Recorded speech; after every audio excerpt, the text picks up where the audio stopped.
আসসালামু আলাইকুম ভিউয়ার্স, সবাই কেমন আছেন? আশা করি অনেক ভালো আছেন। তো চলে আসলাম আপনাদের মাঝে নতুন একটি ভিডিও নিয়ে। তো আজ এই ভিডিওতে আপনাদেরকে দেখিয়ে দিব তো আপনার অ্যান্ড্রয়েড মোবাইলের গুগল প্লে স্টোর যদি আপনার মোবাইল থেকে যদি ডিসেবল হয়ে যায়, তাহলে আপনি কিভাবে আপনার অ্যান্ড্রয়েড মোবাইলের গুগল প্লে স্টোর আপনি এনেবল করে ফিরিয়ে আনবেন। তো তার পুরো প্রসেসটা আজ এই ভিডিওতে আপনাদেরকে দেখিয়ে দিব। সব ভিডিওটি কন্টিনিউ শেষ পর্যন্ত দেখতে থাকুন। তো আমরা অ্যান্ড্রয়েড মোবাইলে গুগল প্লে স্টোর ছাড়া কিন্তু কোনো ধরনের সফটওয়্যার আমরা ব্যবহার করতে পারি না। তো কোনো ধরনের সফটওয়্যার কিন্তু ইনস্টলও করতে পারি না।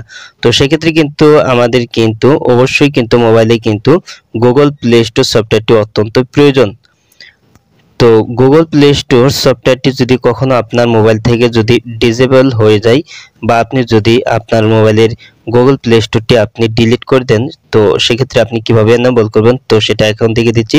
তো তার আগে আমার এখানে দেখিয়ে দিচ্ছি আপনাদেরকে। এখানে তো আমি এখানে দেখতে পাচ্ছেন আমার এখানে কিন্তু পিএল, তো দেখতে পাচ্ছেন এখানে পিএল লিখে সার্চ করছি।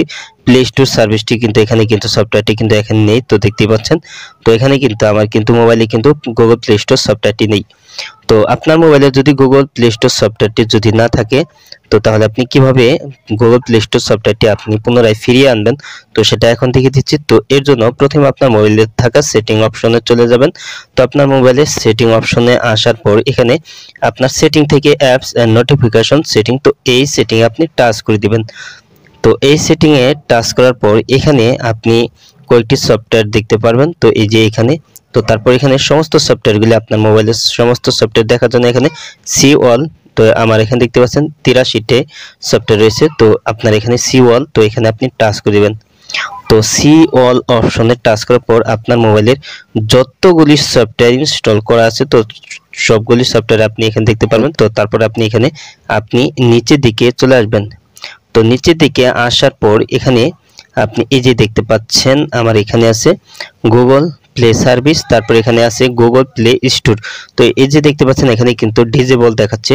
তো এখন আপনি গুগল প্লে স্টোর এখানে আপনি টাচ করে দিবেন। তো তারপর এখানে দেখতে পাচ্ছেন এনেবল, তো এখন আপনি এই যে এনেবল, তো এখানে আপনি টাচ করে দিলে কিন্তু আপনার গুগল প্লে স্টোর সফটওয়্যারটি কিন্তু এনেবল হয়ে যাবে। তো আমার এখানে দেখতে পাচ্ছেন গুগল প্লে স্টোর সফটওয়্যারটি এনেবল হয়ে গেছে। তো এখন আপনি চাইলে এখানে ওপেন অপশনে টাচ করে দিয়ে এই গুগল প্লে স্টোর সফটওয়্যারটি আপনি কিন্তু ওপেন করে কিন্তু এখান থেকে কিন্তু আপনি বিভিন্ন ধরনের সফটওয়্যারগুলি কিন্তু আপনি এখন ইনস্টল করতে পারবেন। তো এখন আপনার মোবাইলে যে সমস্ত সফটওয়্যারগুলি আপনি গুগল প্লে স্টোর ছাড়া আপনি ব্যবহার করতে পারতেন না, তো সেই সফটওয়্যারগুলি কিন্তু আপনি এখন খুব সহজেই কিন্তু আপনি ব্যবহার করতে পারবেন। তো আমার এখানে পি লিখে সার্চ করে দিচ্ছি। তো এই যে দেখতে পাচ্ছেন, তো আমার গুগল প্লে স্টোর সফটওয়্যারটি কিন্তু অলরেডি এখানে দেখাচ্ছে। তো এই যে দেখতে পাচ্ছেন, তো এভাবে আপনি এই সেটিংটি করার মাধ্যমে কিন্তু আপনার মোবাইলের থেকে ডিসেবল হয়ে যাওয়া গুগল প্লে স্টোর সফটওয়্যারটি কিন্তু আপনি এভাবেই পুনরায় আপনি এনেবল করে আনতে পারবেন খুব সহজেই।